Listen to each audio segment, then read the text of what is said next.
thinking in terms of, okay, this is a Hebrew person talking to Hebrew people, and remembering that Hebrew logic and argument goes layer upon layer upon layer, and then often circles back to go layer upon layer upon layer. Well, that's what we're seeing here.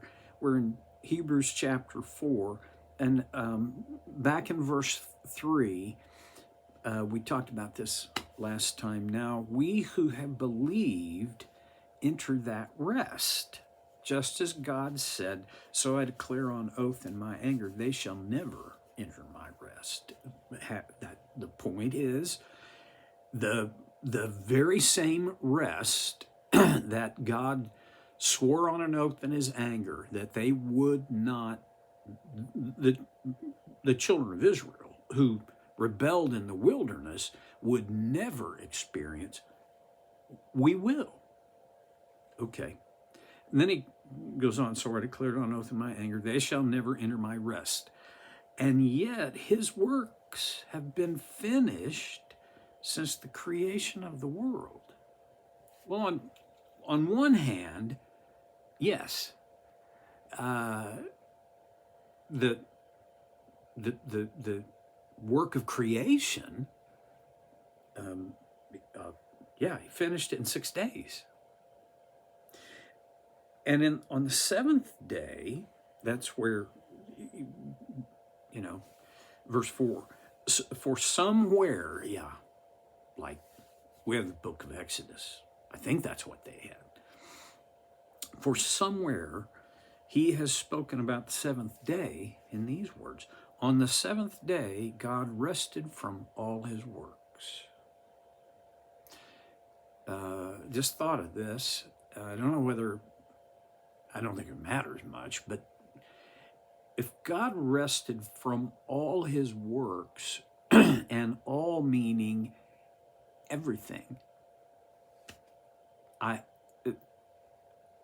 and for me, the only way that would work is if he had established certain laws, what we would call laws of nature, and they governed the ongoing development and life for the earth and the cosmos that he had created, so that he didn't have to,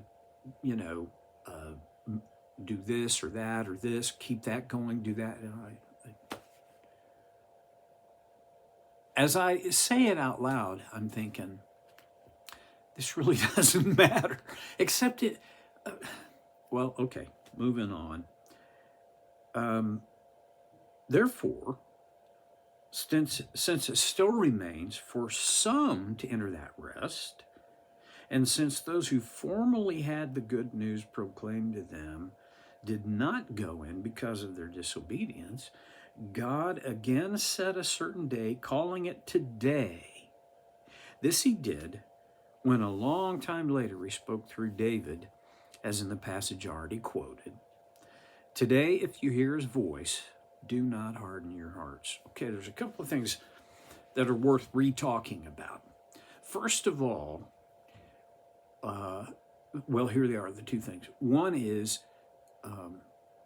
rest. The second thing is hardened hearts. So let's talk about rest a minute. Rest is a somewhat alien concept in the world. Well, certainly the part of the world we live in.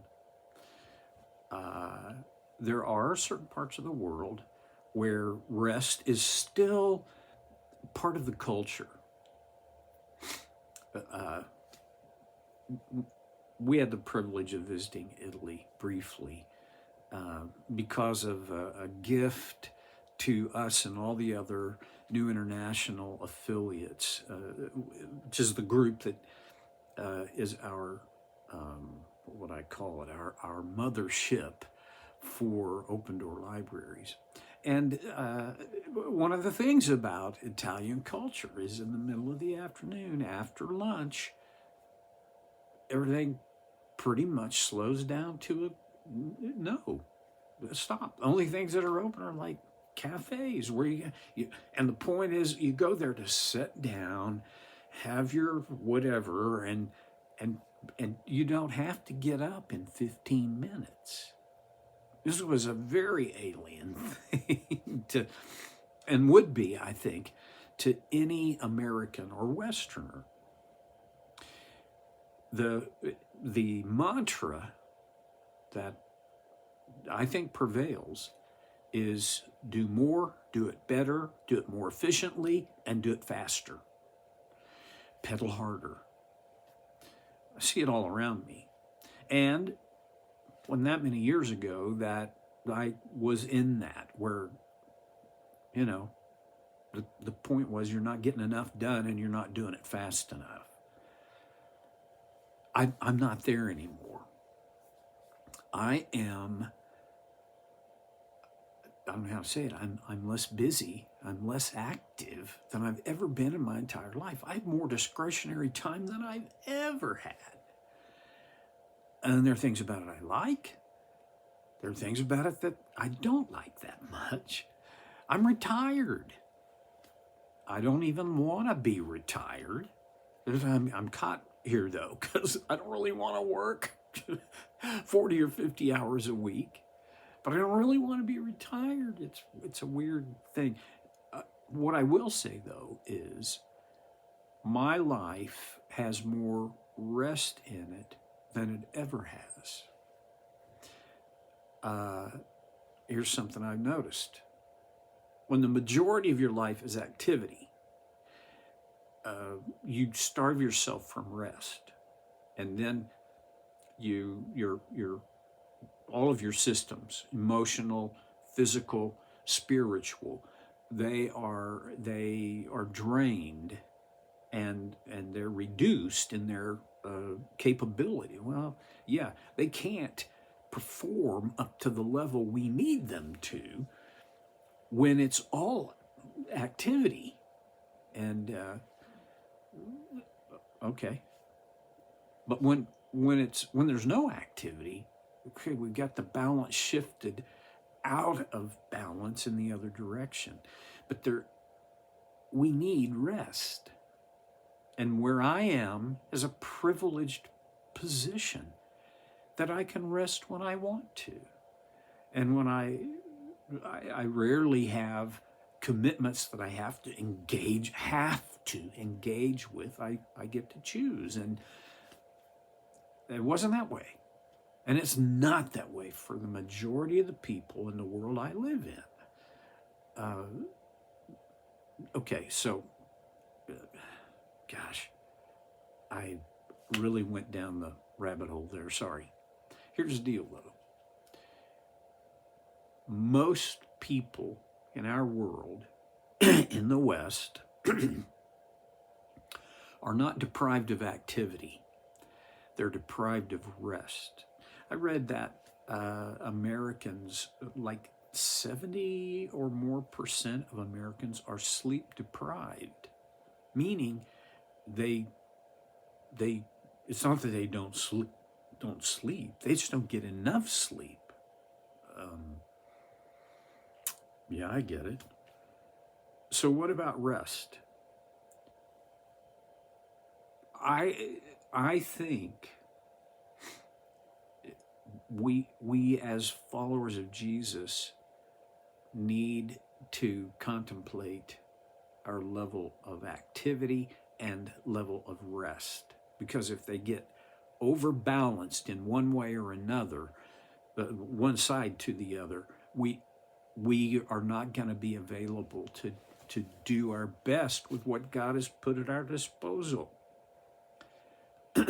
This is not a static balance. You don't achieve it and there you are. No. It's a dynamic balance. I've talked about this before. Static balance is a jeweler's scale, right? You put an ounce weight here and then you put the substance, gold or whatever on here, and when it is balanced, you know you've got an ounce, and it stays that way. The only thing that would change that would be if you moved the scales or bumped them in some way. That's static balance. Once it's there, it's there. Okay, what about dynamic balance? It's like if you ever did this as a kid, if you never did it as a kid, you ought to do it as an adult. You put a broom, the butt of the broom, in the palm of your hand, and you try to keep it upright. And the only way that that can happen is through constant movement, sometimes small movements, sometimes bigger movements. It's a dynamic balance. That's the kind of balance between activity and rest.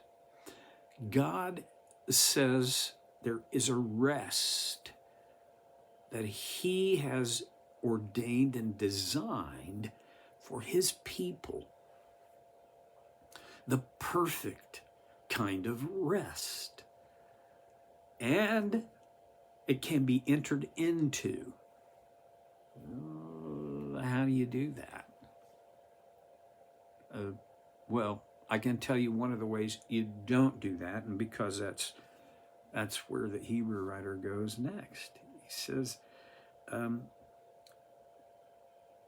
therefore, back in verse 6, therefore, since it still remains for some to enter that rest, and since those who formerly had the good news proclaimed to them did not go in because of their disobedience, there's one way to not get this into this rest. It's disobedience. God again set a certain day, calling it today.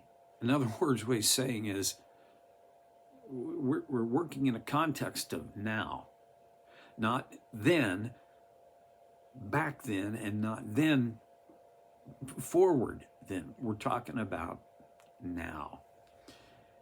This he did when a long time later he spoke through David, as the passage already quoted. Today, if you hear his voice, do not harden your hearts. Hardening of the heart will create disobedience, and disobedience will create hardened hearts. It's a little bit of a flywheel effect. When I permit myself or direct myself in disobedience, it hardens my heart. Maybe just a little. It's not like you go from 0 to 60. You go from 0 to 0.5 to 0.75 sometimes in that kind of slow incremental fade to black. And then there's these times when my heart begins turning away from God and his design toward my desires, my designs, or toward what I think others want of me, and I'm going to do that because I want them to like me. It's a mess.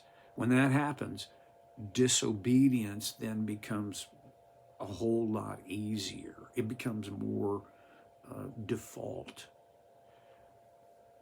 However it happens, a hardened heart is among maybe the very worst thing that can happen to a person. And so what's the point? Well, David, and then quoting David, this Hebrew writer says, do not harden your hearts. Your heart doesn't get hardened accidentally. It gets hardened because of choices that we make. Now, sometimes it's an unattended or unrealized consequence, but it's always a consequence of our choices. So watch your choices. That's too much. I mean, there's more there than there's time for me to unpack. So I'm going to just say, I think the Holy Spirit will unpack that. Whatever in that mess can be useful to you, he'll direct you. So I'm going to be done for today. I'll see you next time on So Care with Stevie Boy.